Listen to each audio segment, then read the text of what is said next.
Hare Krishna, Hare Hare Hare Krishna, Ram Hare Ram Ram, Hare Hare Hare Ram, Hare Hare Ram, Hare Krishna Hare Hare Hare Krishna, Hare Hare Ram Ram, Hare Ram Hare Ram Ram, Ram Hare Hare Hare Krishna, Hare Hare Ram, Hare Chandra, Hare Hare Ram Hare, Hare Hare Ram Krishna, Hare Hare Hare Krishna, Hare Krishna Hare Hare, Ram Ram Hare Ram Ram, Hare Hare Ram Krishna, Hare Hare Krishna Ram, Hare Hare Krishna Krishna, Krishna Hare Hare Ram, Hare Hare Ram Ram, Hare Ram Hare Ram Ram, Ram Hare Hare Ram, Krishna Ram Ram, Hare Hare Ram Hare, Hare Ram Ram Hare Hare Krishna Hare Ram, Krishna Hare Hare Ram, Hare Ram Ram Hare Ram, Ram Hare Krishna Krishna, Krishna Hare Hare Hare, Ram Hare Hare Ram Hare, Hare Ram Krishna Ram Hare Ram, Hare Krishna Hare Ram Krishna, Hare Hare Krishna, Hare Hare, Hare Ram, Hare Ram, Ram Hare Hare, Hare Krishna, Hare Krishna, Krishna Krishna, Hare Hare, Hare Ram, Hare Ram, Ram Ram, Hare Hare, Hare Krishna, Hare Krishna, Krishna Krishna, Hare Hare, Hare Ram, Hare Ram, Ram Ram, Hare Hare, Hare Krishna, Hare Krishna, Krishna Krishna, Hare Hare, Hare Ram, Hare Ram, Ram Ram, Hare Hare, Hare Krishna, Hare Krishna, Krishna Krishna, Hare Hare, Hare Ram, Hare Ram, Krishna Krishna, Hare Krishna, Krishna Krishna, Hare Hare, Hare Ram, Hare Ram, Ram Ram, Hare Hare, Hare Krishna, Hare Krishna, Krishna Krishna, Hare Hare, Hare Ram, Hare Ram, Ram Krishna Ram, Krishna Hare Hare Hare Hare Hare, Ram Hare Hare Krishna, Ram Hare Ram Krishna, Hare Krishna Krishna Hare Krishna, Krishna Hare Krishna Hare, Krishna Hare Hare Hare Ram Ram, Hare Hare Ram Ram, Ram Ram Ram, Hare Hare Krishna Hare, Hare Krishna Hare Krishna Krishna Krishna, Hare Hare Hare Krishna, Hare Ram Krishna Ram Krishna, Ram Hare Hare Hare, Krishna Hare Krishna Ram, Krishna Hare Hare Hare, Ram Hare Ram Krishna, Ram Krishna Hare Krishna, Krishna Krishna Hare Krishna, Krishna Krishna Hare Krishna Hare Hare Ram, Hare Ram, Hare Ram Ram, Ram Hare Ram Hare, Ram Hare Hare Krishna, Krishna Hare Hare Krishna, Krishna Krishna Hare Hare Krishna, Hare Hare Ram Hare, Hare Hare Ram Hare Ram Ram, Hare Hare Krishna Ram, Hare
Hare Krishna Hare, Krishna Krishna Hare Hare Krishna, Hare Ram Krishna, Hare Krishna Ram Ram Krishna, Ram Hare Hare.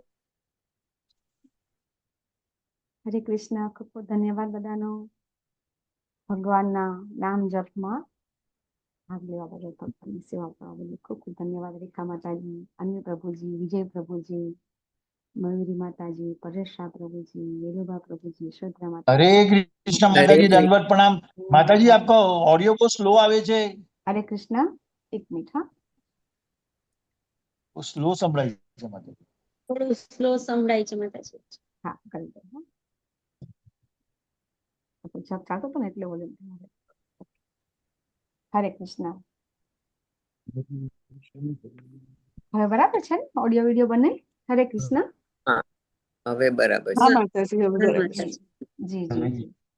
ખૂબ ખૂબ સ્વાગત છે આપ સૌનું.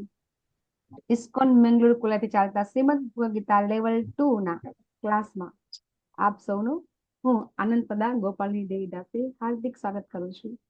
અને બધાનો ખૂબ ખૂબ ધન્યવાદ. દેવાની માતાજી અને કાનન માતાજી બંને બહુ સરસ પઠન કર્યું, શ્લોક અને અનુવાદ, અને pronunciation ખરેખર બહુ સરસ થયું છે. શ્લોકની સંધિ છૂટી પાડીને બોલતા હતા તમે, બહુ સરસ લાગ્યું. અને જેનાથી શ્લોકની જે આપણી જે સમજવાની જે આપણી જે હોય ને શ્લોક સંધિ છૂટી પાડીને સમજી આપણે જે શકી બોલીએ ને સરસ. તો જલ્દી સમજી શકાય. હા, બહુ સરસ, બહુ સરસ. ખૂબ ખૂબ ધન્યવાદ. યસ યસ, બહુ સરસ. આભાર. ખૂબ ખૂબ ધન્યવાદ. વારંવાર એટલે જે સેવા કરે છે ને એ લોકોને ખરેખર શ્લોક કઈ ક્લાસ કરવાની જરૂર નથી પડતી, આવડી જાય છે. પ્રેક્ટિસ, અભ્યાસ યોગ્ય નૃત્ય ભગવાન કે છે ને કે વારંવાર હા આપણે. માતાજી, એમ જ શીખા છે. હા, પરેશા માતાજી એ પ્રભુજી જ છે. રીતે શીખા છે. હા, તો કોઈ બધાને. ક્લાસ નથી કર્યા આપણે, માતાજી, બસ હા અહીંયાથી જ શીખા છે. બસ તમારી હા સાથે રહી માતાજી, રહીને બધા ભાગવતમ વૈષ્ણવ ભક્તોને ભાગવતમ એનો બહુ મોટો એ ઉપકાર છે ભાગવતમનો. હા હા કારણ કે પ્રભુજી. ભાગવતમમાં કેટલી બધી એક હા શ્લોક 40 40 ને 50 સુધી ભાગવતમમાં રિપીટ જોઈન કરીએ થઈએ છીએ ને ને માતાજી, તો ત્યાંય હા સંધિ છૂટી એટલા માટે પાડીને આવી બધું ગયું. કરતા હોય છે ને, હા, અને એટલે પછી ધીમે ધીમે ભાગવતમાં યસ, ભાગવતમાં કેવું થાય છે કે આપણે રોજ નવો શ્લોક હોય. આપણે કેવું છે આ જે 700 શ્લોક છે ને એ તો આપણે જેટલી વાર આપણે લેશું તો એ જ એને જ આવશે, એટલે આપણને પછી નવું નહીં લાગે.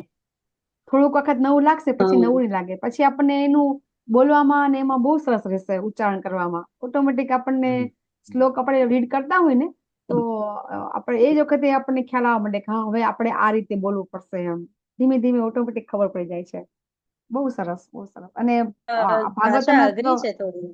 હા, સંસ્કૃત હમણાં જ આપણે જયારે ભાગવતમનો ક્લાસ ચાલતો હતો એમાં જે સંસ્કૃત ભાષા છે એટલે આપણા કોમ્પ્યુટરમાં એ જ આવી જવાની છે. કારણ કે આવે છે સંસ્કૃત, હા, સંસ્કૃતની અંદર જેવું છે કે એક વર્ડ હોય ને એ એક વર્ડ એક જ વખત યુઝ થાય. દાખલા તરીકે આપણે કોઈ શબ્દ છે કે એક ને એક શબ્દ છે એ બે વખત, ઇંગ્લિશ ની અંદર કે સન, તો કે સન એટલે કે SON તો ઉચ્ચારણ શું થાય તો સન જ થાય. બરાબર ને? તો સંસ્કૃતમાં એવું નથી. આપણે ગુજરાતી ભાષામાં બી ઘણા બધા શબ્દ એવા છે કે એક ને એક શબ્દ છે, પિતા, પિતા, પાણી પીતા. બરાબર? પિતાનો અર્થ પાણી પીવો પણ થાય, પિતા અર્થ પિતા. તો આ રીતે સંસ્કૃતમાં આવું નથી, ઊંધું છે. કે એક જ જે શબ્દ હોય એને અલગ અલગ રીતે બોલાતો હોય છે. દાખલા તરીકે સંસ્કૃતની અંદર આપણે શબ્દ લઈએ કે તત, બરાબર? તો તત એટલે પછી પણ થાય, અને તત એટલે પછી એ તત્નો શબ્દ અલગ બીજો બી અર્થ થાય. એવું આમાં નથી કે તત્નો શબ્દ એક એક એક તત છે ને એ પછી પછી પછી તત વપરાય, અને પછી માટે એક બીજો શબ્દ પણ આવતો હોય છે. એટલે કે સંસ્કૃતમાં કેવું છે, મને શબ્દ તો યાદ નથી આવતા, કે એક શબ્દ છે ને એક શબ્દ આપણે ઊંધું છે કે ગુજરાતીમાં આપણે દાખલા તરીકે પિતા, બરાબર? તો એના બે અર્થ થાય. તો સંસ્કૃતમાં એવું છે કે એક શબ્દ છે, અર્થ એક જ થતો હોય, પણ એના બે શબ્દ હોય. ખ્યાલ આવે છે? સંસ્કૃતમાં એવું છે.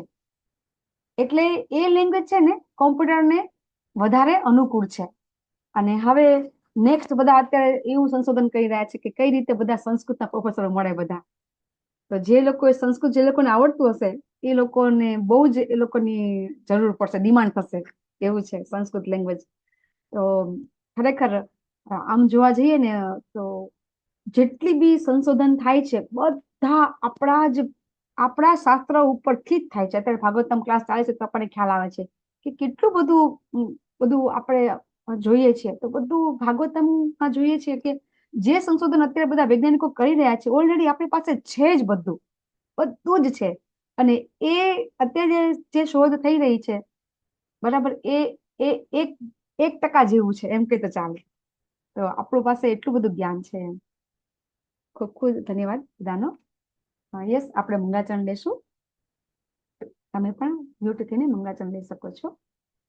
તો આપણે આજે શ્રીમદ ભાગવતમનો અધ્યાય 17 અને વિભાગ બીજો, અને હવે આપણો આ જે જ્ઞાન યજ્ઞ છે એ જ્ઞાન યજ્ઞ 3 દિવસમાં પૂરો થઈ જશે, બરાબર છે ને? અને એટલે જ બધાને આગળ ભક્તિ શાસ્ત્ર કરવા માટે બધાને પ્રોત્સાહન અમે આપીએ છીએ કે જેથી કરીને આપણો સંઘ છે એ બની રહે.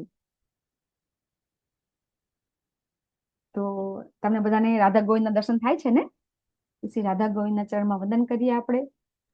ભગવાનના શુદ્ધ ભક્ત, હા, અર્જુનજીના, પછી પ્રભુપાદના, અને બધા શુદ્ધ ભક્ત આપણે જે ક્લાસ ચાલુ કર્યા એના આપણા ગુરુ મહારાજના આદેશનો પાલન કરી અને આપણા શ્રી નામાનંદદાસ પ્રભુજીએ ક્લાસ ચાલુ કર્યા, અને ગુજરાતીમાં પછી ચાલુ થયા આપણા હિઝ હોલીનેસ આપણા પરમ પૂજ્ય ધર્મેશ્વર કૃષ્ણદાસ પ્રભુજીના કારણે આપણે આજે ગુજરાતી ભાષામાં આ ક્લાસ 60 બેચ થઈ ગઈ, અને L2 ની તો ઘણી બધી એ પ્રમાણે બેચ થઈ છે.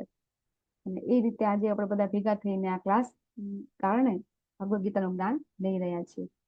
તો જ્ઞાન તો બધાએ ઘણા બધા લીધું, પણ છતાં પણ આજે ભક્તિ શાસ્ત્રીના જે આપણા પાર્ટિસિપેટ છે એ બધા બહુ ઘણા બધા ઓછા બહાર પડે છે. ને એટલા માટે આપણે બધાને પ્રોત્સાહન આપીએ છીએ કે ભક્તિ શાસ્ત્રી બધા કરો, અને એ કરીશું તો ચોક્કસથી આપણા જ્ઞાનમાં વધારો થશે. અને આ જ્ઞાન છે એ કયું જ્ઞાન છે? ભૌતિક જ્ઞાન નથી, આધ્યાત્મિક જ્ઞાન છે. અને એટલે આ આધ્યાત્મિક જ્ઞાનથી આપણી ભક્તિમાં વધારો થશે, ભગવાનને આપણે વધારે સારી રીતે જાણી શકીશું. અને જો આપણે જાણીશું તો ચોક્કસથી આપણે આ જે પ્રભુપાદનું મિશન છે, કયું મિશન છે? કે આપણે પણ બધા જ જેટલા બી ઇન્ડિયન છે એટલા બધા જ ભારતીય છે એ ભગવાનના જ્ઞાનને જાણે અને પછી એનો પ્રચાર પ્રસાર આખા દુનિયામાં કરે. તો એના માટે બધાને ભક્તિ શાસ્ત્રી કરવું બહુ જરૂરી છે. અને એ ઈચ્છા કોની છે? પ્રભુપાદની છે, બરાબર? અને પ્રભુપાદની ઈચ્છા છે આપણા ગુરુ મહારાજની છે, અને એ રીતે આપણા બધા વરિષ્ઠ વૈષ્ણવો છે એ વારંવાર કહી રહ્યા છે કે બધા જ ભક્તિ શાસ્ત્રી કરો. અને એ જ્ઞાન છે આપણને સમજમાં આવે એના માટે આપણે મંગળાચરણ લેશું અને દિલથી પ્રાર્થના કરીએ કે આપણે પણ બસ કમસે કમ ભક્તિ શાસ્ત્રી તો કરી લઈએ. પછી તો કે પછી કરીએ તો અલગ વસ્તુ છે. ભક્તિ વૈભવ આવે છે, ઘણું બધું છે, ભક્તિ સાર્વભૌમ છે, પ્રભુપાદ તો ઘણું બધું મૂકીને ગયા છે. અને એ રીતે આપણે ભક્તિ શાસ્ત્રી તો ચોક્કસથી કરીએ બધા, બરાબર ને? તો એના માટે આપણે વંદન કરી અને મંગળાચરણ લેશું, જેનાથી આપણે બધા બીક લાગે છે, આપણું જે અજ્ઞાન છે કે ના આપણને આ નહીં આવડે, ચોક્કસથી બધાને આવડશે. તો આપણે પ્રાર્થના કરીએ. ઓમ અજ્ઞાનતિમિરાન્ધસ્ય જ્ઞાનાંજનશલાકયા ચક્ષુરુન્મિલિतं येन તસ્મૈ શ્રી ગુરુવે નમઃ. શ્રી ચૈતન્ય મનોભીષ્ટં સ્થાપિतं येन भूतले स्वयं रूप कदामयं ददाति स्वपदान्तिकं. वन्देऽहं श्रीगुरु श्रीयुतपदकमलं श्रीगुरुन् वैष्णवांश्च. श्रीरूपं साग्रजातं सगणरघुनाथान्वितं तं सजीवं साद्वैतं सावधूतं परिजनसहितं श्रीकृष्ण चैतन्यदेवं श्रीराधा कृष्णपादान् सगणललिता श्रीशाखान्वितांश्च. हे कृष्ण करुणा सिंधो दीनबंधो जगत्पते गोपेश गोपिका कांत राधा कांत नमोस्तुते. तप्त कांचन गौरांगी श्री राधे वृंदावनेश्वरी वृषभानुसुते देवी प्रणमामि हरिप्रिये. वाञ्छाकल्पतरुभ्यश्च कृपा सिन्धुभ्य एव च पतितानां पावनेभ्यो वैष्णवेभ्यो नमो नमः. नमः ओम विष्णुपादाय कृष्णप्रेष्ठाय भूतले श्रीमते भक्तिवेदांत स्वामिनिति नामिने. नमस्ते सरस्वती देवे गौरवाणी प्रचारिणे निर्विशेष शून्यवादी पाश्चात्य देश तारिणे. जय श्री कृष्ण चैतन्य प्रभु नित्यानंद श्री अद्वैत गदाधर श्रीवासादि गौर भक्तवृंद. हरे कृष्णा हरे कृष्णा हरे कृष्ण कृष्णा कृष्ण हरे हरे हरे कृष्णा हरे कृष्ण राम राम हरे राम राम हरे हरे राम हरे. राम राम हरे हरे. हरे हरे कृष्ण कृष्ण. खूब खूब स्वागत છે બધાનું. હરે હરે કૃષ્ણ દંડવત કૃષ્ણ. પ્રણામ. હરે કૃષ્ણ વેલુબા પ્રભુજી, મોહનસિંહ વાલસી બારિયા પ્રભુજી, રેખા માતાજી, હેતલ માતાજી. હરે કૃષ્ણ હરે માતાજી, કૃષ્ણ દંડવત હમણાં જોડાયા છે પ્રણામ. બધાનું ખૂબ ખૂબ સ્વાગત છે. જય શ્રી માતાજી, નેહા માતાજી, દંડવત પ્રણામ. પૂનમ માતાજી, હરે કૃષ્ણ હરે માતાજી, દંડવત હરે પ્રણામ. કૃષ્ણ વૃંદાવન વિહારની માતાજી અને બધાનું પાયલબા ઝાલા માતાજી, શશી માતાજી, નીતા માતાજી, હરે કૃષ્ણ માતાજી, ખૂબ સ્વાગત છે. હરે કૃષ્ણ. તો આપણો ગઈકાલનો અધ્યાય બહુ સરસ, સિમ્પલ અને સાદો, કે 3 ના ગુણ પ્રમાણે આપણી શ્રદ્ધા, આપણે યજ્ઞ અને આપણે આહાર લઈએ છીએ, એ આપણે ગઈકાલે સમજ્યા. અને આજે આગળ લેશું આપણે. તો થોડુંક રિવિઝન લઈ લઈએ આપણે ગઈકાલના અધ્યાયનું, કે ભગવાન આપણને કઈ રીતે સમજાવે છે કે 16મા અધ્યાયની અંદર ભગવાને કીધું કે કેવા ગુણો હોય તો આપણે ઉપર નીચે જઈએ છીએ. આસુરી ગુણો હોય તો આપણે નરકમાં જઈએ છીએ, અને સારા ગુણ હોય, દેવી ગુણ હોય તો આપણે ઉપર જઈએ છીએ. તો પછી અર્જુનજી પ્રશ્ન કરે છે પહેલા જ શ્લોકની અંદર કે ભગવાન તમે કીધું તો ખરું કે આવી રીતે સારા ગુણ હોય તો ઉપર નીચે જવાય, પણ ઘણા લોકો એવા હોય છે કે આ બધું જે શાસ્ત્રમાં લખ્યું છે એ લખ્યું એ પ્રમાણે નથી કરતા, અને પોતાની મનગળત અથવા તો પોતાની ઈચ્છા પ્રમાણે બધા જે પૂજા અર્ચના કરે છે, તો એ કેવી પૂજા કહેવાય? સતોગુણી કહેવાય, રજોગુણી કહેવાય કે તમોગુણી કહેવાય? અને એ પ્રમાણે આપણે પૂજા વિશે બહુ સરસ સમજ્યા. અને ભાગવતમમાં ખરેખર પૂજા કોણ કરી શકે ભગવાનની?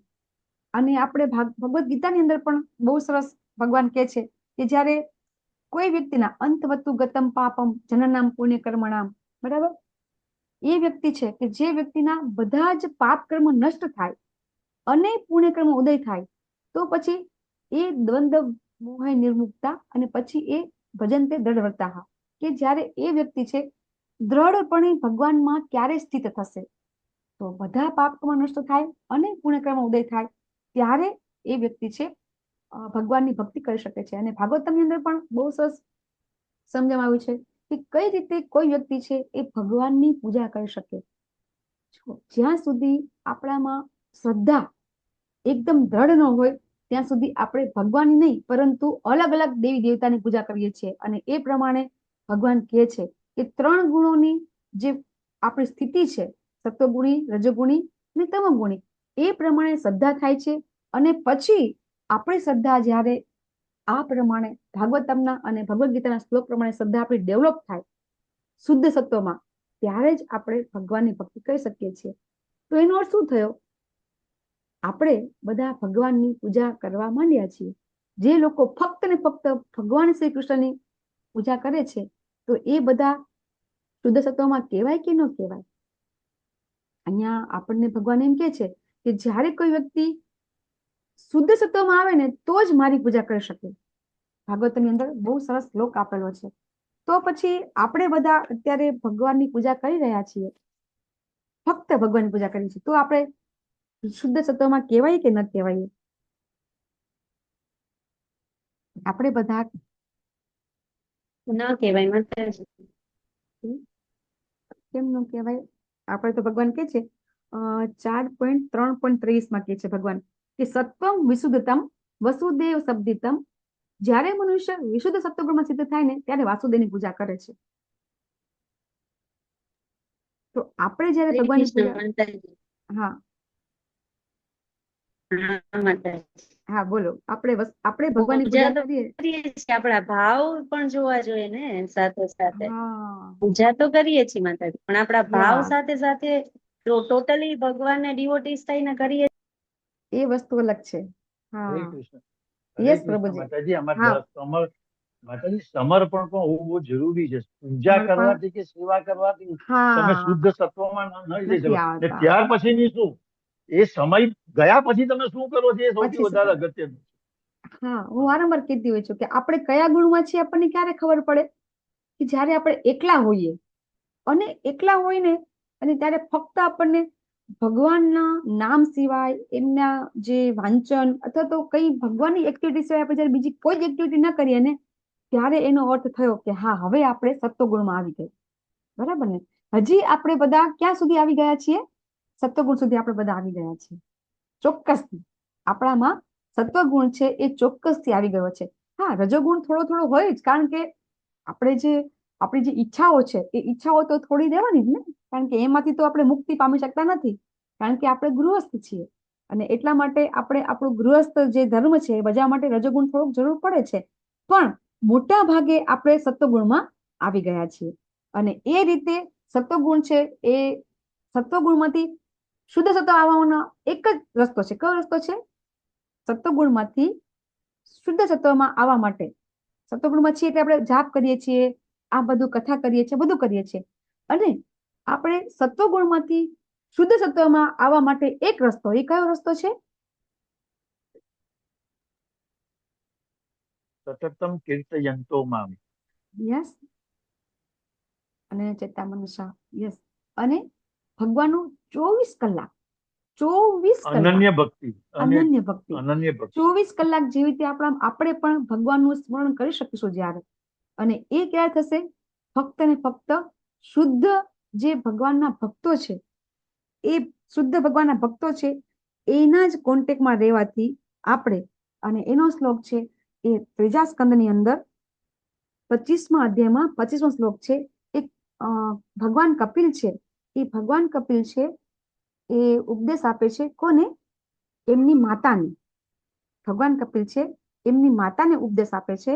અને એ ઉપદેશની દેવહૂતિ અંદર, માતા. હા, દેવહૂતિ માતાને જે ઉપદેશ આપે છે એ 25મો શ્લોક છે. અને એની અંદર બહુ સ્પષ્ટ ભગવાન કહે છે કે કઈ રીતે હે માતા, તારી જે ગતિ છે એ ફક્ત ને ફક્ત શુદ્ધ ભક્તોના સંગથી જ થઈ જશે. તો એમાં કે છે કે જ્યારે કોઈ વ્યક્તિ છે એ કોઈ વ્યક્તિ ભગવાનના ભક્તોનું શરણ લે છે અને પછી ભગવાનના ભક્તોના કોન્ટેક્ટમાં રહે છે, શુદ્ધ ભક્તોના કોન્ટેક્ટમાં રહે છે, ત્યારે એ વ્યક્તિ છે એ શુદ્ધ સત્વમાં સ્થિત થઈ જાય છે.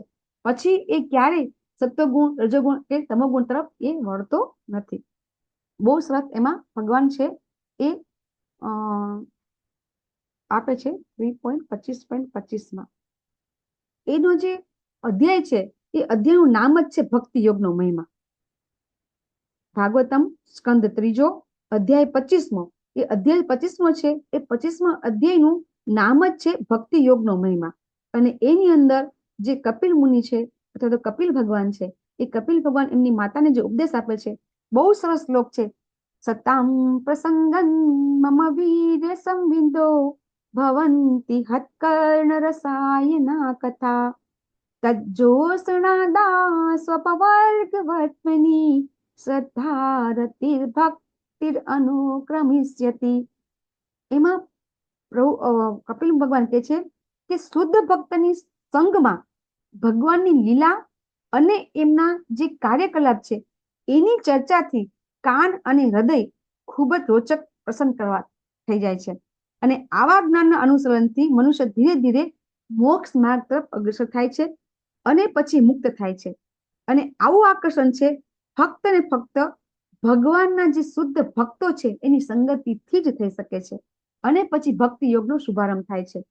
અને ભગવાન કપિલ ભગવાન છે એ સ્વયં ભગવાનના જ અવતાર છે. અને એ આવીને ભાગવતમાં આપણને આવું કહી રહ્યા છે. તો આપણે 3 ગુણોની વાત ભગવાન કહી રહ્યા છે, કારણ કે એ 3 ગુણોમાં આપણને ખબર હશે તો જ આપણને ખ્યાલ આવશે, એનું જ્ઞાન હશે તો આપણને ખબર પડશે કે આપણે કયા ગુણમાં છીએ. અને પછી આપણે પ્રયાસ કરવાનો છે શુદ્ધ સત્વમાં જવાનો. તો એના માટે પેલા સત્વગુણમાં સ્થિત થવું જરૂરી છે. અને સત્વગુણની મનુષ્ય શું કરે છે એ જાણ્યા પછી આપણે જ્યારે આવા શુદ્ધ ભક્તોનો સંગ થાય તો આપણી શુદ્ધ ભક્તિ અથવા તો શુદ્ધ સત્વગુણમાં આપણે આવી શકીએ છીએ. તો પછી આપણે બધા ઓનલાઈન ક્લાસ કરીએ છીએ અને આપણે ઘણા બધા જે જતા હશે ટેમ્પલમાં, તો આપણે પણ જ્યારે શુદ્ધ ભક્તોનો સંગ કરવો પડશે તો શું કરવું પડશે? આપણે બધાએ યાત્રામાં જવું પડશે, કારણ કે રોજ ટેમ્પલમાં જવું આપણા માટે મુશ્કેલ છે. તો શુદ્ધ ભક્તોનો કન્ટિન્યુઅસ 24 કલાક સંગ થાય ને તો જ આપણને એ ભક્તો શું કરે છે ખબર પડે. દાખલા તરીકે તમે બધા મંદિર જતા હશો, બરાબર? ટેમ્પલ કેટલા લોકો જાય છે અત્યારે? લોકલ ટેમ્પલમાં જઈ શકે એવા કેટલા ભક્તો છે? તો લોકલ ટેમ્પલમાં તમે જતા હશો તો ત્યાં ટેમ્પલમાં આપણે કેટલો સંગ કરીએ? આપણે ઓછામાં ઓછો અથવા તો વધુ તમે બોલી શકો છો અનમ્યુટ થઈને. જઈએ ને મેડમ, માતાજી. હા, કેટલી કલાક રોજ જવાય? જ નહીં, નિયમિત રીતે નહીં જઈએ. કેટલી કલાક જવાય આપણાથી વધુ વધુ? અડધો કલાક, પોણો કલાક. અડધો કલાક, પોણો કલાક, બરાબર ને? હા, 2 કલાક, 3 કલાક. ઓકે.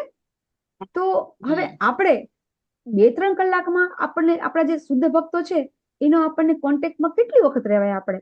કે એ સમય દાખલા તરીકે કોઈ આપણે આરતી સમય જતા હોય અથવા તો પ્રસાદમ સમય જતા હોય તો એટલામાં આપણને એટલી બધી એમની કોન્ટેક્ટ થાય નહીં.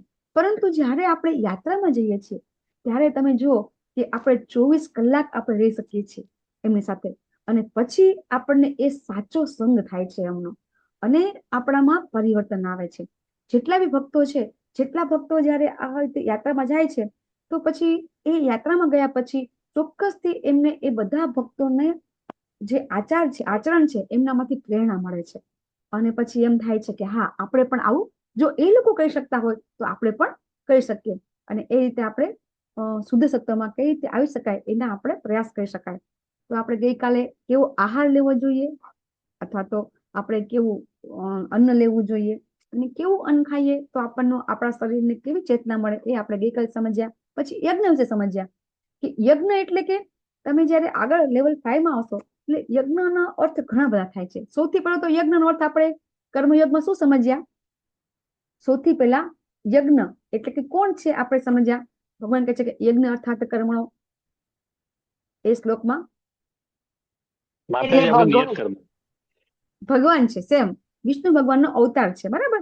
દેવહૂતિ માતા નહીં, આકૃતિ માતા અને પ્રજાપતિ દક્ષના ઘરે ભગવાને પુત્ર તરીકે જન્મ લીધો હતો. એટલે સ્વયં યજ્ઞ છે એ સ્વયં ભગવાન છે. એટલે પછી આપણે એ રીતે યજ્ઞ અર્થાત કર્મણો, તો કે જે કર્મ કરીએ એ કોના માટે કરીએ? તો યજ્ઞ, તો કે ભગવાન વિષ્ણુ માટે કરવા જોઈએ.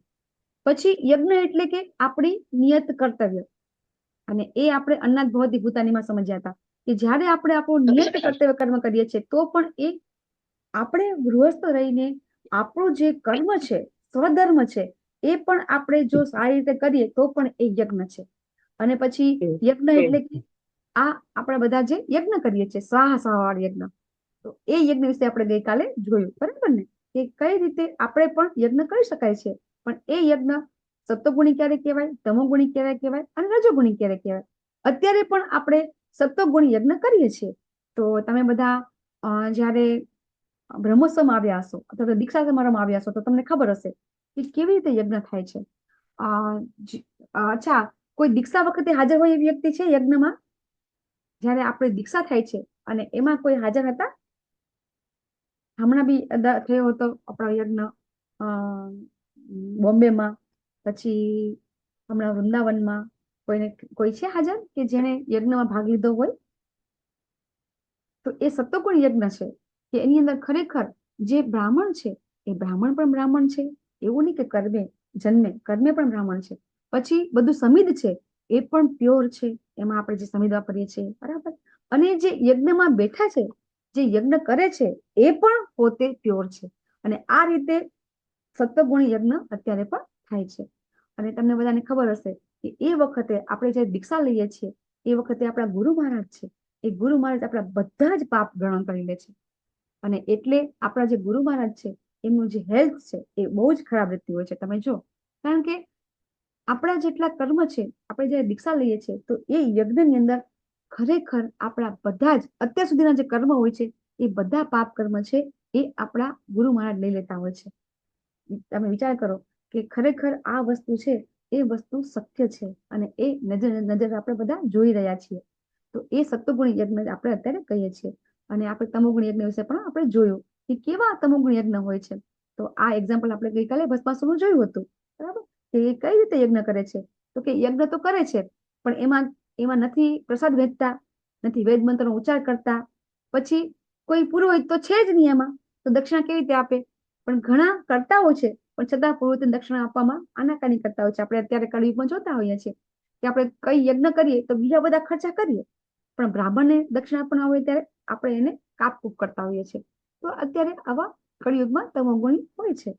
તો એ આપણે ગઈકાલે આટલા સુધી જોયું, બરાબર. અને હવે આજે આપણે 3 ગુણોમાં તપ પણ કેવી રીતે થાય તો એ 14 થી 19 શ્લોકમાં આપણે જોઈશું. તો સૌથી પહેલો શ્લોક છે એમાં એવું કે છે કે પરમેશ્વર બ્રાહ્મણ, ગુરુ અને માતા પિતા જેવા વડીલોની પૂજા કરે, બરાબર. આ વસ્તુ છે ને એ સત્વગુણી શારીરિક તપ કહેવાય છે. અહીંયા આપણા શારીરિક તપ આપ્યા છે, શરીરના તપ આપ્યા છે.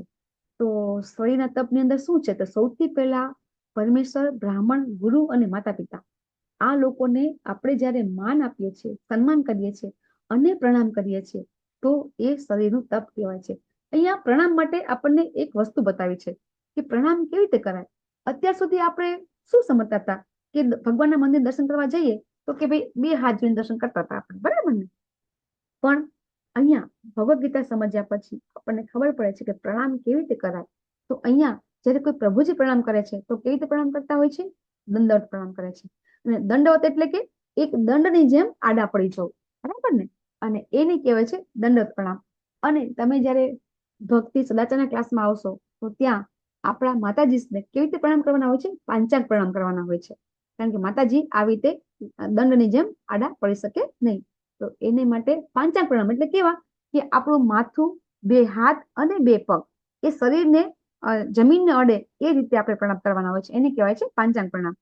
તો જ્યારે કોઈ બાળકો છે એ ભગવદ ગીતા કોઈ વાંચે તો ક્યારે એ બાળક છે એ બાળક એના માતા પિતાને વૃદ્ધાશ્રમમાં નહીં મોકલે. જે બાળક છે ભગવદ ગીતાનો અભ્યાસ કરે છે અથવા તો એના શ્લોક છે એનું પઠન પાઠન કરીને એને જીવનમાં ઉતારે છે તો ચોક્કસથી માતા પિતા, ગુરુ અને બ્રાહ્મણોને એ આદર સન્માન કરશે. એ ક્યારેય કોઈનું અપમાન નહીં કરે. યસ માતાજી. હરે કૃષ્ણ માતાજી.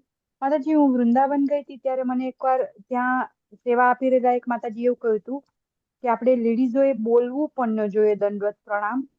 તો મેં પૂછ્યું કેમ? કારણ કે હું ત્યાં સુધી તો કાયમ જયારે બધાને એડ્રેસ કરી દઉં, હરે કૃષ્ણ પ્રભુજી દંડવત પ્રણામ, હરે કૃષ્ણ માતાજી દંડવત પ્રણામ. તેમણે કહ્યું આપણે દંડવત એકચ્યુઅલી કરતા ન હોઈએ તો આપણે દંડવત નહીં બોલવાનું, આપણે પંચાંગ પ્રણામ બોલવાનું. હા, તો મતલબ એ બરાબર છે માતાજી? એ સાચું છે માતાજી. પણ આપણી જીભમાં આવી ગયું છે દંડવત પ્રણામ, આપણે બધા વારંવાર બોલતા હોય છે, બરાબર ને. હું એકચ્યુઅલી છે ને ત્યારથી જ એ બોલવાનું બંધ કરી દીધું. હું સાદર પ્રણામ કહું કાં તો પંચાંગ પ્રણામ કરું. દંડવત નથી બોલતી હું. ફિમેલ ના બોલાય. પછી આ વસ્તુ અમે જયારે ચર્ચા કરી હતી આપણા પ્રભુજી સાથે, બરાબર, ટેમ્પલમાં, ત્યારે એમણે કીધું હતું કે આ બધો ભાવ છે આપણે જ્યાં સુધી દેહાત્મ ભાવમાં છીએ ને માતાજી ત્યાં સુધી આપણને આ બધું થાય છે, બરાબર ને. આનો અર્થ શું થયો કે આપણે આપણને સ્ત્રી સમજીએ છીએ કારણ કે હજી આપણે આપણને આત્મા સમજતા નથી, બરાબર ને. એટલે તમે ચિંતા ન કરો. રાઈટ છે એટલે શું મારે શું બોલવું? કારણ કે હું હજી બંને બોલી શકાય માતાજી, બરાબર. જયારે આપણી જે મનની સ્થિતિ છે, બરાબર, એટલી ઉચ્ચ કક્ષાએ આવી જાય તો આપણે કંઈ પણ બોલી શકીએ છીએ, દંડવત પણ બોલી શકીએ છીએ અને પાંચાંગ પણ બોલી શકીએ છીએ.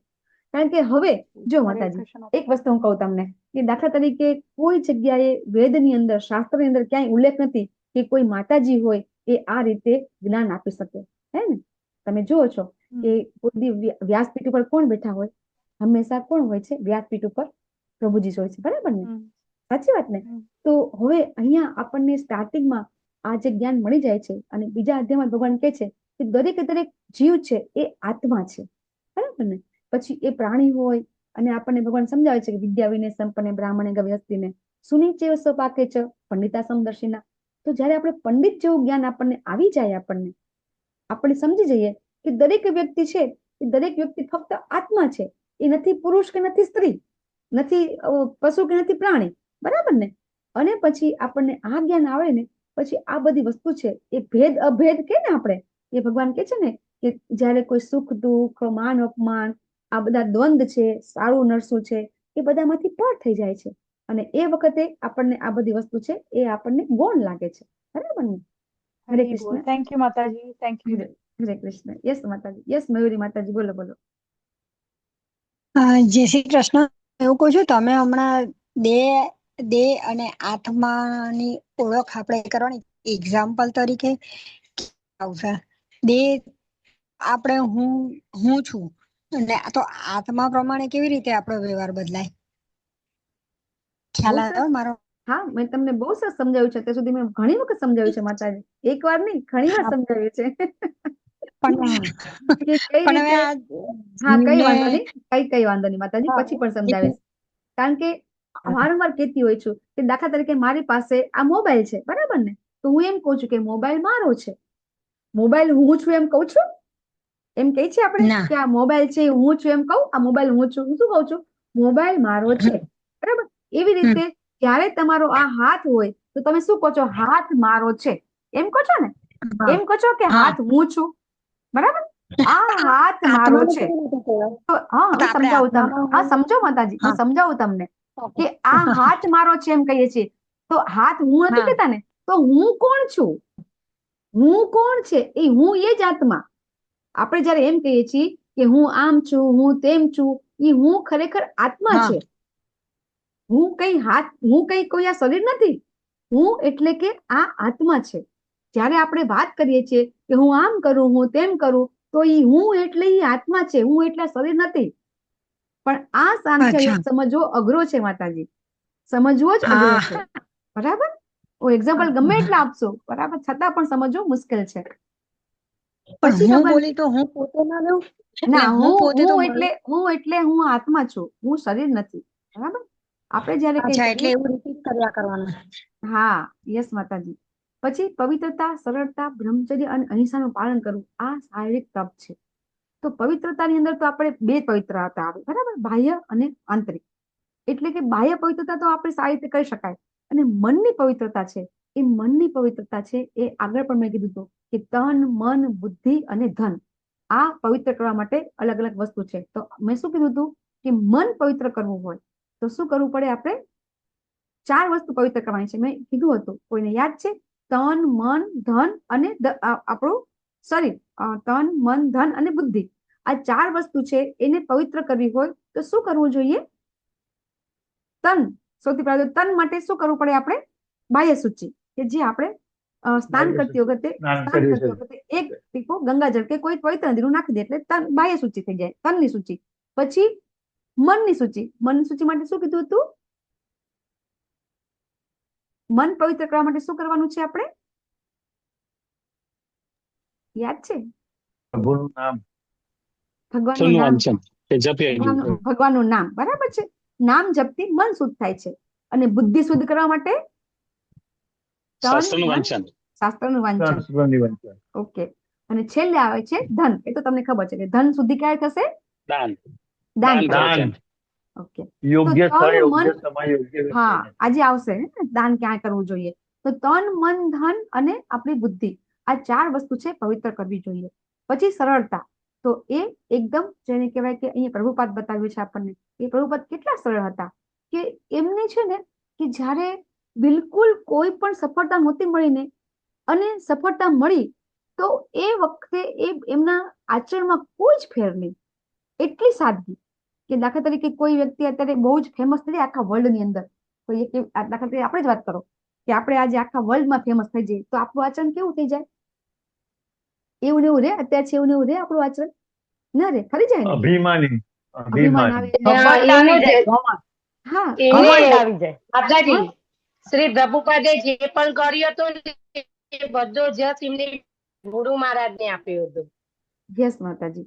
તો આપણે છે ને આપણું જે લાઈફ છે, આપણું જે જીવન છે એ કેટલું સરળ રાખવું જોઈએ એ પ્રભુપાદના જીવન લીલામૃત વાંચવાથી આપણને ખબર પડે છે કે કેવી રીતે સરળ જીવન પણ આપણે જીવી શકાય છે. બ્રહ્મચર્ય અને અહિંસાનું પાલન. તો બ્રહ્મચર્ય છે એ તો આપણને બધાને ખબર છે કે કેવી રીતે પાળવું જોઈએ, અને અહિંસાનું પાલન પણ ખબર છે કે કોઈ જીવની હિંસા ન કરવી એટલે અહિંસા. પણ પ્રભુપાદ આપણને સમજાવે છે, તમે પરપટ વાંચશો તો કોઈ પણ વ્યક્તિ છે એમને કાંઈ પણ થોડું જ્ઞાન થઈ જાય ભગવાન પ્રત્યે, અને પછી એને બીજાને આ પણ જ્ઞાન આપવું જોઈએ, અને એ જો નથી આપતા તો હિંસા કરે છે. તો આ રીતે આપણને સમજાવે છે કે કઈ રીતે આપણે પણ આ શરીરના તપ છે કરવા જોઈએ. જ્યારે આપણને થોડું પણ જ્ઞાન થઈ જાય પછી આપણે કોઈ પણ વ્યક્તિને ભગવાનના ભક્ત બનાવી ન શકીએ તો કઈ વાંધો નહીં, ભગવાનનું નામ તો આપણે આપી શકીએ. આપણે શું કરવાનું છે, એમને ભગવાનનું નામ આપવાની આપણે થોડીક મહેનત કરવાની છે, અને એનાથી જે કરીશું એનાથી આપણું શરીરનું તપ થશે. અને પછી ભગવાન સમજાવે છે કે વાણીનું તપ કોને કહેવાય. પેલા આપણને તપ આવ્યું, પેલા શરીરનું તપ આવ્યું, હવે વાણીનું તપ. તો વાણી છે ને એ એટલું બધું એની મહાભારત સર્જાય છે. આપણે કહીએ છીએ કે વાણીના કારણે તો રામાયણ ને મહાભારત સર્જાય છે. તો વાણીનું કામ, જીભના બે કામ છે, એક તો એ સ્વાદ લે છે અને એક તો એ બોલે છે. તો આ વાણી છે એ વાણી છે એ ખૂબ ખૂબ ખૂબ એને કહેવાય ને કે સમજી વિચારી અને ઉપયોગ કરવો જોઈએ. અને જે લોકોએ વાણી ઉપર કંટ્રોલ કર્યો છે ને એ બીજાને બહુ પ્રિય હોય છે. વાણી ઉપર કંટ્રોલ કરે ને એ બીજાને બહુ પ્રિય હોય. તો કે વાણી પર કંટ્રોલ કરવો એટલે શું, તો કે સત્ય બોલવું. સત્ય તો બોલવું પણ કેવું પ્રિય લાગે તેવું. ઘણા કહેતા હોય હું તો હા મોઢે મોઢે સાચું કહી જ દઉં, ભલે ખોટું લાગે એવું બધા બોલતા હોઈએ છીએ. ખોટું લાગવું હોય તો ભલે લાગે, આપણે તો સાચું કહી દેવાનું, જે છે ને સત્ય છે ને. ભગવાન કે છે સત્ય તો બોલવાનું છે, પણ એ સત્ય એવી રીતે બોલવાનું છે કે સામેવાળી વ્યક્તિને એનાથી કોઈ દિલને ઠેસ ન પહોંચે, બરાબર, બીજાને ઉદ્વેગ ન લાગે, આવા વચન બોલે. અને પછી વૈદિક ગ્રંથોનો નિત્ય પાઠ કરે.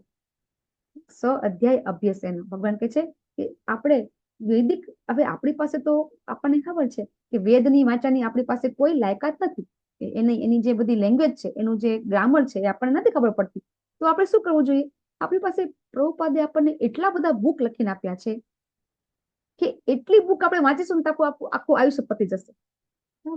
મહાભારત પ્રભુપાદે લખી નાખ્યું છે.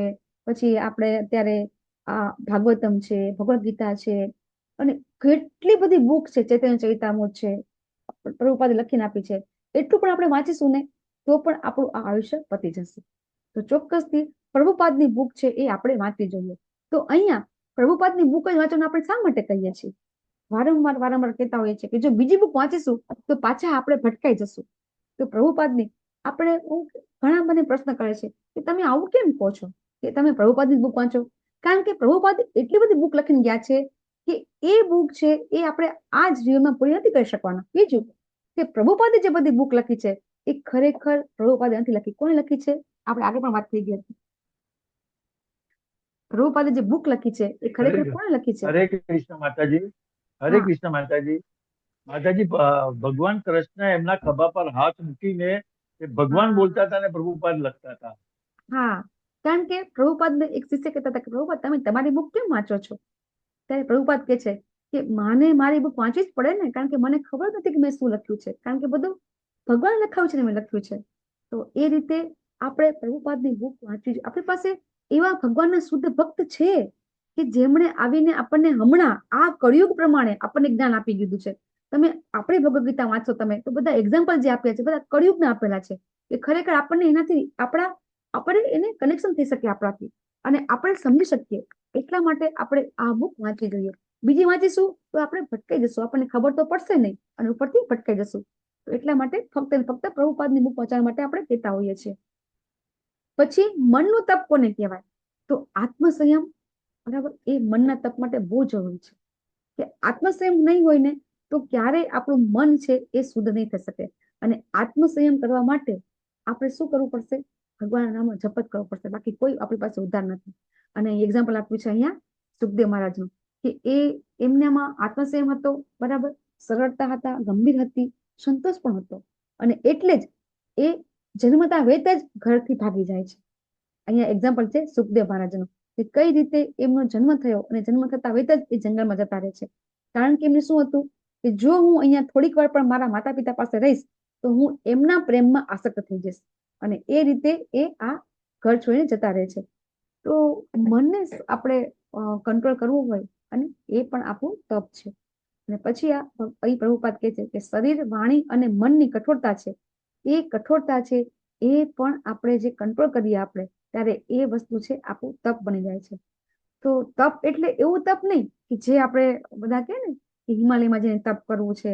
તો એ તપ ભગવાન અહીંયા આપણે વારંવાર કહેતા હોઈએ છીએ કે આપણે એકાદશી કરીએ, ઉપવાસ કરીએ છીએ, બરાબર, આ બધું તપ ખરું, પણ એની સાથે સાથે આ શરીર, વાણી અને આ જે મનનું તપ છે એ જ ખરેખર સાચું તપ છે.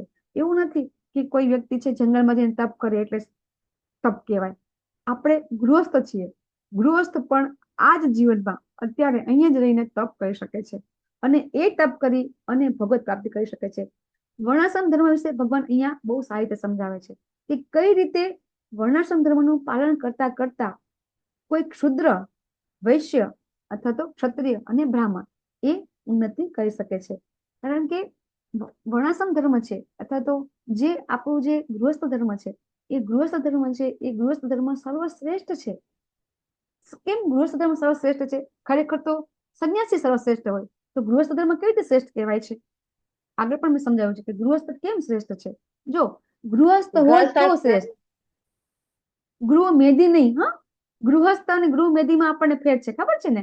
કે જે ગૃહસ્થ કોને કહેવાય અને ગૃહ મેદી કોને કહેવાય એ આપણે સમજી ગયા, બરાબર ને? તો ગૃહસ્થ આપણે જો હોઈએ તો એ ગૃહસ્થ આશ્રમ છે એ પણ સર્વશ્રેષ્ઠ છે. કઈ રીતે સર્વશ્રેષ્ઠ છે?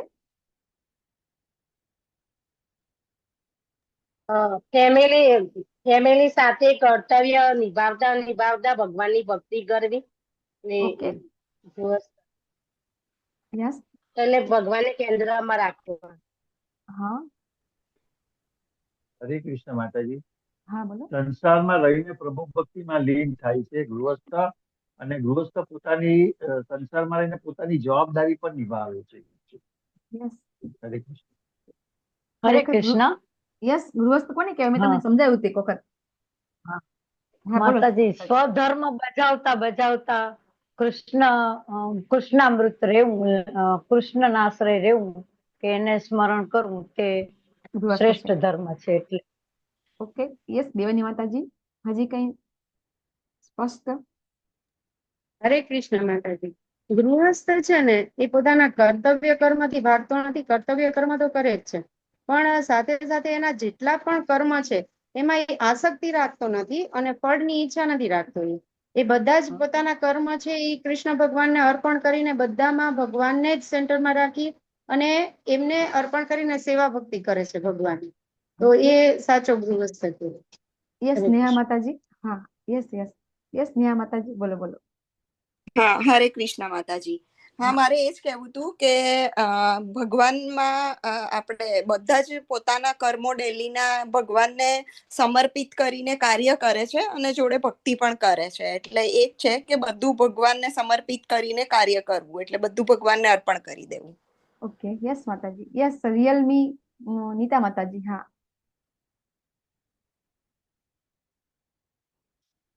હરે કૃષ્ણ માતાજી. હા, બોલો મીના માતાજી, બોલો, બોલો.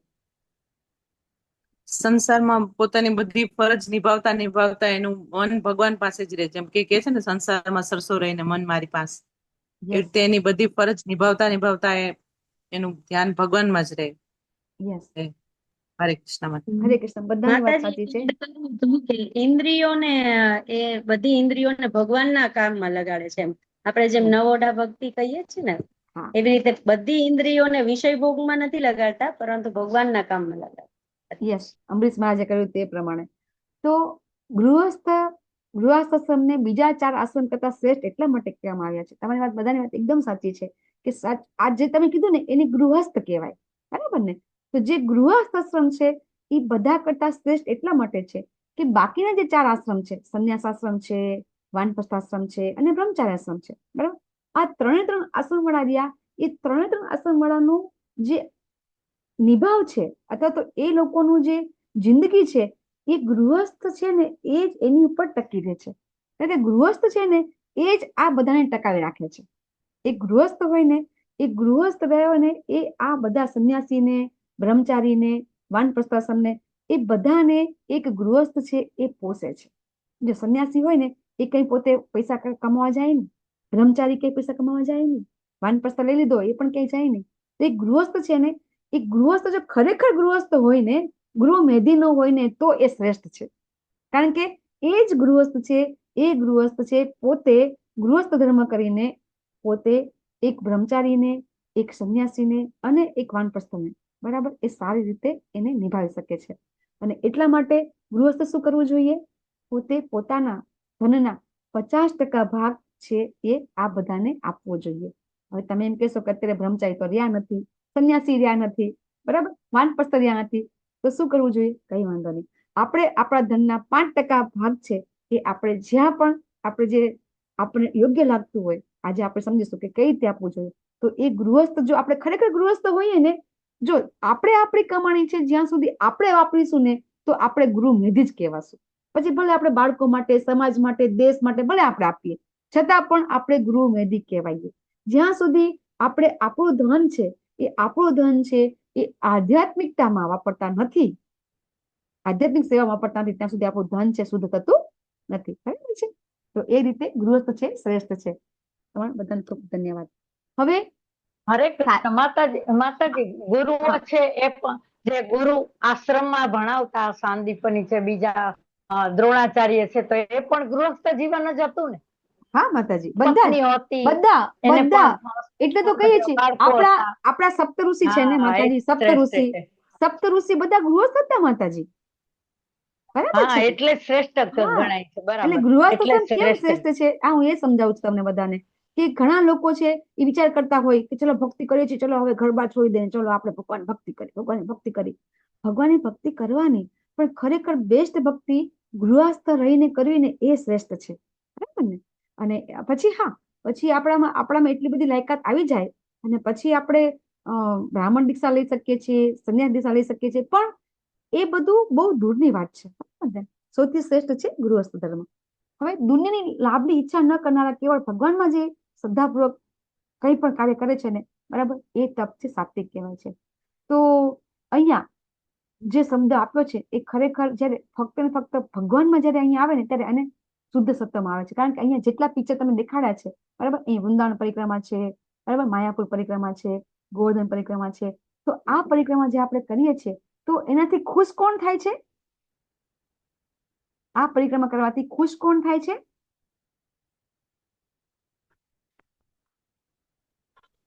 હરે કૃષ્ણ. ભક્તો થાય છે. યસ, ભક્તો ખુશ થાય છે. સંન્યાસી લોકો, બ્રહ્મચારી લોકો. હા, ભગવાન પણ ખુશ થાય છે. કારણ કે આપણે જયારે પરિક્રમા કરતા હોઈએ છીએ ત્યારે ફક્ત ને ફક્ત ભગવાનનું કીર્તન સિવાય કઈ હોય છે? જેટલા લોકો હમણાં અમે લાસ્ટમાં હિઝ હોલીનેસ લોકનાથ મહારાજ સાથે મેં પરિક્રમા કરી હતી, બરાબર, થોડી વાર કરી હતી, પણ તમે વિચાર કરો કે એકલા ભગવાનનું કીર્તન સિવાય બીજું કાંઈ ન થાય, તો પછી એનાથી કોણ ખુશ થાય? ભગવાન ખુશ થાય. અને એ રીતે એ શુદ્ધ સત્વ વાળું આ તપ કહેવાય છે. બરાબર. અને પછી જે તપ છે એ કોઈને દેખાડો કરવા માટે, પ્રતિષ્ઠા માટે બરાબર કરવામાં આવે છે, તો એ કેવું કહેવાય છે? રજોગુણી. રજોગુણીમાં હંમેશા શું હોય છે? પોતાની ઈચ્છા, પોતાનું માન સન્માન, આ બધું બહુ જ જેને કહેવાય કે એની ઈચ્છા હોય છે, અને એ રજોગુણી કહેવાય છે. અને આવા તપ બધા દુનિયામાં બહુ કરતા હોય છે. તમે જોજો ઘણા બધા લોકો આવા તપ કરતા હોય છે. કે અમારે અહીંયા જ સુરેન્દ્રનગરની બાજુમાં મૂળી ગામ છે, એની બેની વચ્ચે એક સોમાસર ગામ છે. એ ગામની અંદર એક આજથી 15-20 વર્ષ પહેલા એક ભાઈ આવ્યા હતા, કે સાધુ આવ્યા હતા. એને શું કર્યું? જમીનમાં ખાડો કર્યો અને પછી અંદર ઉતરી ગયા અને મોઢું ખાલી, માથું ખાલી બહાર રાખ્યું. બરાબર. અને આવું શું કામ કર્યું? તો કે પછી એ તપ પૂરું કર્યું અને પછી બધા લોકોને આમ કે ભંડારો કર્યો, બધાને બોલાવ્યા. એટલે શું કરવા માટે? કે પ્રતિષ્ઠા માટે. બરાબર. તો આ શું કહેવાય? આવું કઈ ખરેખર કોઈ શાસ્ત્રમાં લખેલું છે જ નહીં. તો આ તપ છે એ ખરેખર તમોગુણી કહેવાય, રજોગુણી પણ ન કહેવાય. અહીંયા આપે છે કે મૂર્ખામી વસ્ત થઈને બીજાને વિના કુંભ મેળામાં જોવા મળે. હા, બધું કુંભ મેળામાં જોવા મળ્યું. હા તમોગુણી તપ હોય છે, બરાબર. તો અહીંયા હિરણ્યકશિપુ છે, બરાબર. શું કામ તપ કર્યું એને? તો કે બીજાને વિનાશ કરવા માટે. તો આવું તપ છે, તમોગુણી કહેવાય છે. કે ક્યારે એ તપ વાળો વ્યક્તિ છે, ક્યારે પોતે સુખી નથી થતા, બીજાને પણ સુખી થવા દેતા નથી. અને હવે આપણે આવે છે દાન. એ કેવી રીતે આપણે દાન કરવું જોઈએ. તો ખરેખર આ 20 થી 20 ના 20, 21, 22 શ્લોક છે, એ આપણે ખરેખર આપણે સારી રીતે સમજવા જોઈએ કે સત્વગુણી દાન કોને કહેવાય. તો અહીંયા ભગવાન સમજાવે છે કે જ્યારે કોઈ દાન છે કર્તવ્ય સમજીને, અથવા તો આપણી ફરજ છે, પછી કોઈ ઈચ્છા નહીં, અપેક્ષા નહીં કોઈ બદલાની, અને યોગ્ય રીતે યોગ્ય સમયે યોગ્ય વ્યક્તિને આપે ને તો સાત્વિક દાન કહેવાય. તો આવું દાન છે એમાં જયારે ભગવાન વચ્ચે આવી જાય તો એ શુદ્ધ સત્તમ આવી જાય છે. અહીંયા જે એક્ઝામ્પલ આપ્યું છે આપણને કે આપણી પ્રભુપાદની બુક છે એ ડિસ્ટ્રીબ્યુટ કરી રહ્યા છે, તો પછી એ દાન કેવું કહેવાશે? એ દાન શુદ્ધ સત્તમાં કહેવાશે. પણ કોઈ વ્યક્તિ છે એ ફક્ત ને ફક્ત ભગવાનની ઈચ્છા ન હોય એને, પણ છતાં પણ ઘણી જગ્યાએ અનાથાશ્રમમાં દાન કરતા હોય છે, બરાબર. એમાં એની ઈચ્છા નથી હોતી કે ચલો હું કઈ કરું, છાની માની દાન કરે, છુપા છુપી દાન કરે. આપણે વીરપુરની એક્ઝામ્પલ લેતા હોય છે, વીરપુરમાં દાન આવતું હોય છે, કેટલા બધા દાન આવે છે, અને એ દાનમાં એમની કોઈ ઈચ્છા નથી હોતી, બરાબર. પણ જો એ ઈચ્છામાં એમને ખાલી ભગવાન માટે આપવું છે એવું હોય તો પછી શુદ્ધ સત્તમાં કહેવાય. પણ એવું હોય કે થોડી પણ ઈચ્છા હોય કે હા મને કંઈક ફળ મળે, એવી ઈચ્છા હોય તો પછી એ દાન સાત્વિક થઈ જાય છે. અને આ રીતે આપણે પણ દાન કરવું જોઈએ. અને આજે ભગવાન સમજાવશે કંઈ પણ કામ કરવું જોઈએ તો કેવી રીતે કરવું જોઈએ. તો એ આવશે આપણને આ શ્લોકની અંદર, કે આપણો જે ઓમ તત્સત છે એ શબ્દ આગળ આવશે આપણે, કે એ ઓમ તત્સત છે એમ સ્વીકારી કે બધું જ ભગવાન માટે છે અને આપણે કામ કરીશું તો આપણને એનું બંધન નહીં લાગે. બાકી આપણે મૃગરાજાની સ્ટોરી ખબર છે ને, કે કઈ રીતે મૃગરાજા છે એ બંધનમાં બંધાય છે, હે ને. કે કઈ પણ કાર્ય કરીએ છીએ અને એમાં આપણું થોડું પણ આપણને એમ થાય કે હા આપણે સારું કામ કરીએ છીએ, સારું કામ કરીએ છીએ, પણ એ સારું કામ છે એ પણ બંધનમાં બાંધે છે. અને મૃગરાજા છે એનાથી એક જ ભૂલ થઈ જાય છે અને એના કારણે એને મોટી ગરોળી થવું પડે છે. તો એ રીતે આપણે કંઈ પણ દાન કરીએ તો હંમેશા બદલાની અપેક્ષા નહીં રાખવાની, અને આપણે તો એક જ વસ્તુ યાદ રાખવાની, ફક્ત ને ફક્ત ભગવાન શ્રી કૃષ્ણને સેન્ટરમાં રાખીને આપણે કઈ બી કાર્ય કરીશું તો ચોક્કસથી એનું આપણને બંધન નહીં લાગે. બાકી તો આપણને આ 3 ગુણનું બંધન લાગે છે. અને આ રજોગુણી દાન છે એ થોડુંક પણ દાન કરે તો પછી એની પબ્લિસિટી જોઈએ અથવા તો માન સન્માન જોઈએ. આ પિક્ચર બતાવ્યું છે, કોરોના વખતનું પિક્ચર છે, કે કઈ રીતે કોરોનામાં બધા હોસ્પિટલમાં દાન કરતા હતા. દાન કરે એક કેળું, બરાબર ને. અહીંયા શું છે કે હાથમાં આ થોડું ફ્રૂટ છે, બરાબર છે ને. તો આટલું દાન કરે અને ફોટો પાડીને આખા પેપરમાં ને બધે આપી દે કે હા અમે દાન કર્યું છે. તો આ રજોગુણી છે. રજોગુણી દાન સમજવું બહુ ઈઝી છે, એમાં તો અઘરું છે નહીં. આવું બધું આપણે કરતા જોઈએ છીએ. આપણે થોડુંક બી દાન કરીએ, પછી મંદિરમાં તકતી લગાવીએ, બરાબર ને. જો મંદિરમાં પછી પેલા વાડીની અંદર, પછી આશ્રમની અંદર ભરી ભરીને બધા મોટા મોટા હોર્ડિંગ લગાવેલા હોય, અથવા તો કોતરાવેલા અક્ષર હોય. દિવાલ હોય ને, એક દિવાલની અંદર એમ કહેવાય કે નામથી ભરેલું હોય આખે આખું. શું કામ?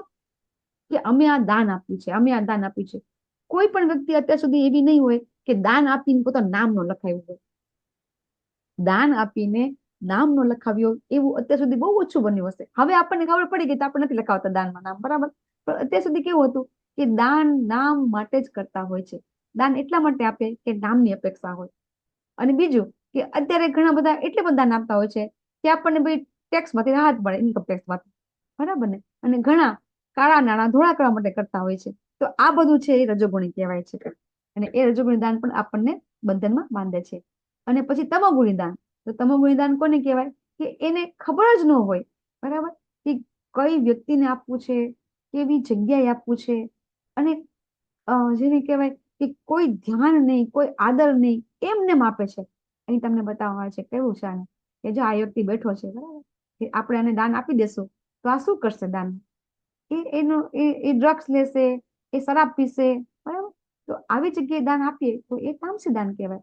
અથવા તો આપણે બી અત્યારે કારમાં જતા હોય, બરાબર, તો 4 રસ્તા પર ગાડી ઉભી રહે, તો ત્યાં ગાડી ઉભી રહે પછી આપણે ખબર છે કોઈ એવી વ્યક્તિ આપણી પાસે દાન માંગવા આવે તો આપણે આપી દેતા હોઈએ છીએ, આપી દઈએ છીએ ને, કે આપણને ગરીબ માણસ લાગતો હોય છે. પણ ખરેખર એ ન આપવું જોઈએ. આપણને ખબર છે કે એ પૈસાનો ઉપયોગ કરીને શું કરશે. આપણે જે પૈસા એને આપ્યા છે એ પૈસાનો ઉપયોગ કરીને એ શું કરશે? એ દારૂ પીશે, દારૂ પીને કોઈની છેડતી કરશે. તો ખબર નહીં કે આપણું જે દાન છે એના થકી તો આપણે પાપમાં પડીશું, બરાબર ને. તો અજાણતા પાપ થાય તો પણ પાપ તો પાપ જ કહેવાય છે. અજાણતા પુણ્ય થાય તો પુણ્ય કહેવાય, અને અજાણતા પાપ થાય તો પણ પાપ કહેવાય. તો પછી આવી રીતે જેમ તેમ દાન આપવું ન જોઈએ. અને એ દાન છે પણ આપણને વધારે બંધનમાં બાંધે છે. તો તમોગુણી દાન છે, પછી રજોગુણી દાન છે, અને સત્વગુણી દાન છે. આ બધે બધું છે એ બધે બધું આપણને બંધનમાં બાંધે છે. હવે નિષ્કર્ષ શું છે? અહીંયા આપણને હવે નિષ્કર્ષ બતાવવામાં આવે છે આખા અધ્યાયનો.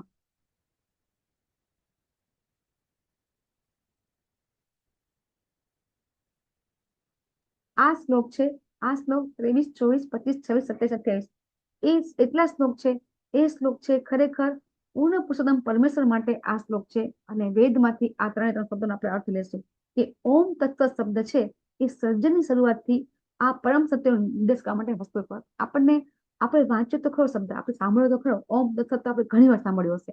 કોઈ પણ યજ્ઞ થાય ને તો ઓમ તત્સત આપણે સાંભળ્યું હશે, બરાબર ને? કે ખરેખર ઓમ તત્સત શબ્દ છે શું ખબર નહોતી, મને પણ ખબર નહોતી કે ઓમ તત્સત શું છે. તમને કોઈને ખબર હતી? આપણે ગીતા વાંચ્યા પહેલા આપણને કે ઓમ તત્સત એટલે શું ખબર હતી કોઈને? કે ખરેખર શું છે? કે ઓમ તત્સત છે એ ભગવાન માટે છે. ફક્ત ને ફક્ત આ ત્રણ શબ્દ છે, એ ત્રણ શબ્દ છે એ વૈદિક મંત્રના ઉચ્ચારણ કરતી વખતે બ્રહ્મને સંતુષ્ટ કરવા માટે અથવા તો યજ્ઞ કરતી વખતે પ્રયોજવામાં આવતા હતા.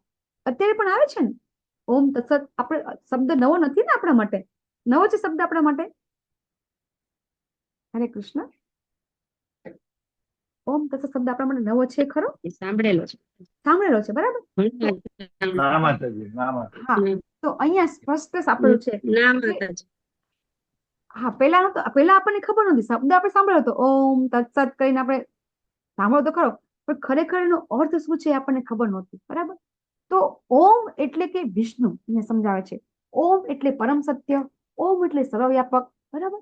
અને ઋગ્વેદની અંદર છે આખો મંત્ર આપેલો છે. ઋગ્વેદની અંદર ઓમ તદ વિષ્ણુ પરમ પદમ, બરાબર. ઋગ્વેદમાં 1.22.20 ની અંદર આપેલું છે કે ઓમ એટલે શું.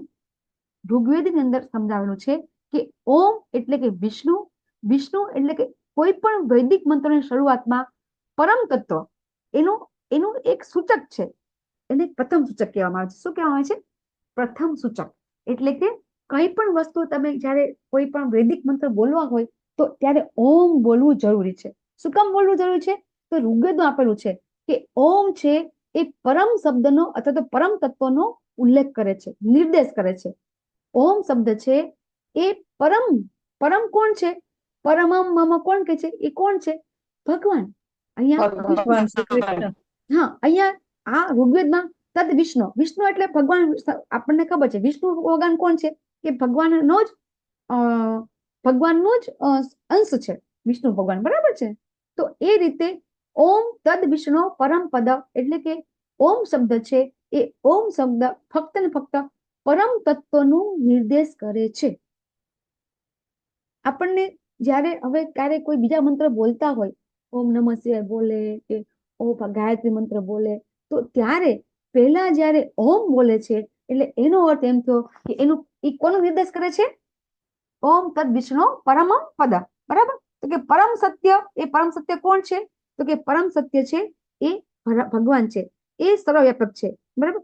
અને ઋગ્વેદની અંદર બીજો એક મંત્ર છે, અહીં નથી લખેલો પણ મેં આગળ પણ લખેલો, આપેલી વાત થઈ ગઈ છે કે ઓમ ઇત્ય એતદ બ્રહ્મણો નિર્દિષ્ટમ નામ. એટલે આની અંદર પણ એવું સમજાવ્યું છે કે જે આ ઓમ શબ્દ છે ઋગ્વેદમાં આ બીજો મંત્ર છે કે કઈ રીતે કોઈ પણ જે બ્રાહ્મણ છે એ બ્રાહ્મણ કઈ પણ કાર્ય કરે છે તો એ કાર્ય કરતી વખતે ઓમ શબ્દ છે એનો એ પોતે ઉપયોગ કરતો હોય છે, બરાબર. અને પછી આવે છે ઓમ પછી તત, બરાબર. તો તત છે, તો તત છે ને એ તેમના માટે, અથવા તો અહીંયા તત છે એ મુક્તિ ખાતર કરેલું કર્મ. તો મુક્તિ માટે કર્મ કરેલું એટલે શું કહેવાય? એ ભગવાન માટે કરેલું કર્મ કહેવાય. તો તત એટલે કે તેમના માટે, તેમના માટે એટલે કે ભગવાન માટે જે કાર્ય કરે છે એને આપણે તત. અને આ પ્રભુપાદ છે, તમે જયારે આ બધા પરપટ વાંચશો તો પ્રભુપાદે બહુ સરસ સમજાવ્યું છે કે છાંદોગ્ય ઉપનિષદ છે એમાં 6.8.7, બરાબર. 6ઠ્ઠો સ્કંદ 8મો અધ્યાય અને 7મા શ્લોકમાં તત એટલે કે તત્વમસી પ્રભુપાદ સમજાવે છે. તત એટલે કે તત્વમસી તેમના માટે. ઓમ તત, ઓમ એટલે કે પરમ તત્વ ભગવાન, એ પ્રથમ નિર્દેશ છે. તત એટલે કે તત્વમસી, એનો અર્થ છે કે તેમના માટે, બરાબર. અને પછી સત આવે છે, એટલે સત એટલે કે સદૈવ સૌમ્ય. એ પણ છાંદોગ્ય ઉપનિષદમાં 6.2.1 6.2.1 ની અંદર સમજાવ્યું છે કે સત એટલે કે શાશ્વત, તો કે ભગવાન માટે જે સેવા કરવામાં આવેલી હોય એ સેવા આધ્યાત્મિક સ્વભાવને જ્યારે પ્રગટ કરે છે એટલે કહેવાય છે સત. સત એટલે શાશ્વત, સનાતન, આ બધું કહી શકીએ છીએ.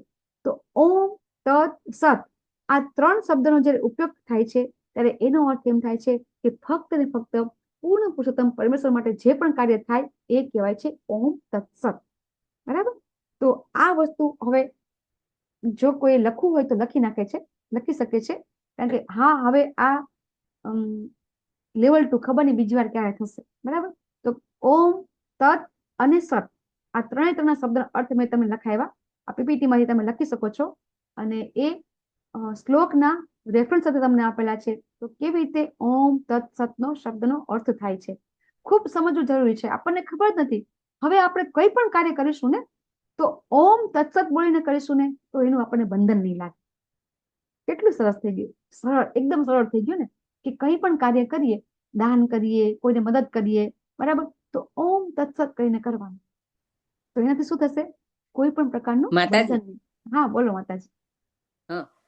ઓમ તત્સત એ આમ મંત્ર થઈ ગયો કહેવાય કે મારાથી બોલાઈ જ જાય છે ઓમ તત્સત? જે પણ ધારો કે આ પેલી માળા કરી લઉં પછી ઓમ તત્સત એવું કહેવાય જ જાય છે, એ મંત્ર થયો કહેવાય કે આપણાથી ના બોલાય?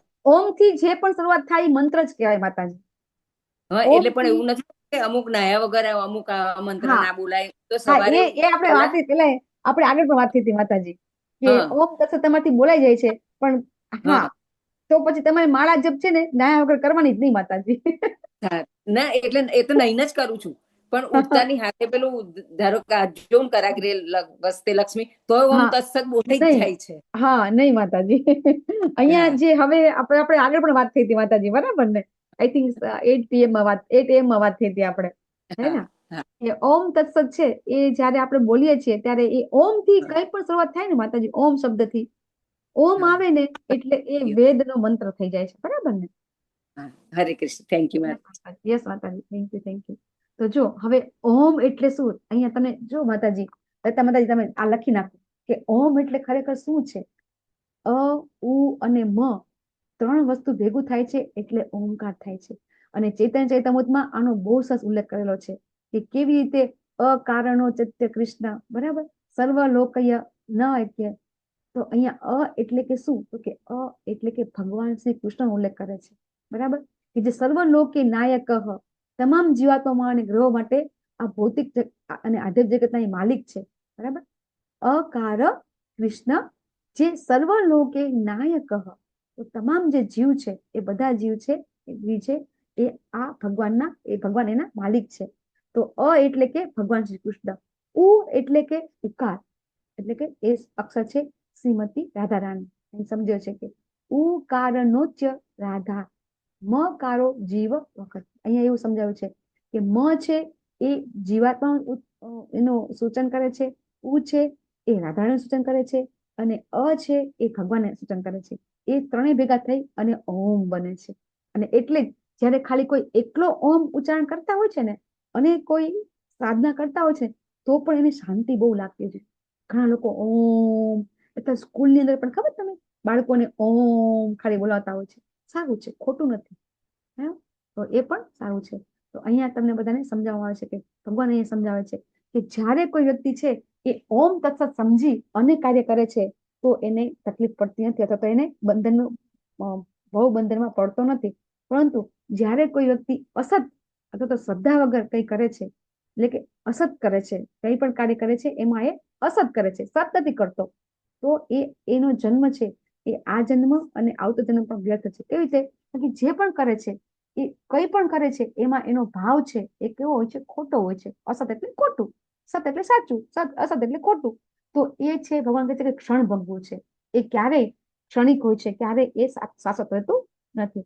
તો આટલું આપણને ખબર પડી ગઈ 17મા અધ્યાયમાં કે આપણે કઈ પણ કરીએ, યજ્ઞ, દાન કે તપ. હવે યજ્ઞ એટલે આપણું શું? યજ્ઞ એટલે અત્યારે આપણા બધાનું ગૃહસ્થ વ્યક્તિનું શું છે? યજ્ઞ એટલે કે આપણી નિયત ડ્યુટી ફરજ, બરાબર ને? આપણી બધાની જે નિયત ફરજ છે એ ફરજ છે એ આપણો યજ્ઞ છે. આપણો યજ્ઞ છે એ પેલો યજ્ઞ નથી. કયો યજ્ઞ? કે સ્વાહા સ્વાહા વાળો એ યજ્ઞ નથી આપણો. આપણો યજ્ઞ છે એક કયો? કે બીજો 10મા અધ્યાયનો 25મો શ્લોક, યજ્ઞના જપ યજ્ઞોસ્મિ. આપણે 2 યજ્ઞ કરવાના છે. કયા યજ્ઞ કરવાના છે? 2 યજ્ઞ. એક તો આપણે નિયત કર્તવ્ય કરવાનું છે અને બીજું ભગવાનનું નામનો જપ યજ્ઞ. આ 2 યજ્ઞ છે એ આપણે કરવાના. અને એ કરતી વખતે આપણે શું કરવાનું? જે માતાજી કીધું એમ કે ઓમ તત્સત બોલી દેવાનું, બરાબર ને? અને ઓમ તત્સત બોલવાથી એ બંધન આપણને લાગતું નથી. આપ સૌને ખૂબ ખૂબ છેલ્લે ધન્યવાદ. કે પહેલે માતાજી? હરે કૃષ્ણ. હા બોલો. ઓમ તત્સત છેલ્લે બે કે ટાઈમ, પહેલે? બે ટાઈમ કરો તો હા. સરસ. સ્ટાર્ટિંગ અને એન્ડ 2 ટાઈમ, બરાબર છે ને? ખૂબ ખૂબ ધન્યવાદ આપ સૌનો. વાંછા કલ્પતરુભ્યશ્ચ કૃપા સિંધુભ્યઃ ચ પતિતાનાં પાવનેભ્યો વૈષ્ણવેભ્યો નમો નમઃ. અનંત અનંત કોટી વૈષ્ણવેભ્યો નમો નમઃ. અનંત કોટી વૈષ્ણવ વૃંદ કી જય. શિલા પ્રભુપાદ કી જય. ગ્રંથરાજ શ્રીમદ ભાગવતમ ભગવદ ગીતા કી જય. સદગુરુ દેવતી હરે કૃષ્ણ હરે કૃષ્ણ હરે કૃષ્ણ કૃષ્ણ કૃષ્ણ કૃષ્ણ કૃષ્ણ હરે હરે રામ હરે રામ હરે રામ રામ રામ હરે હરે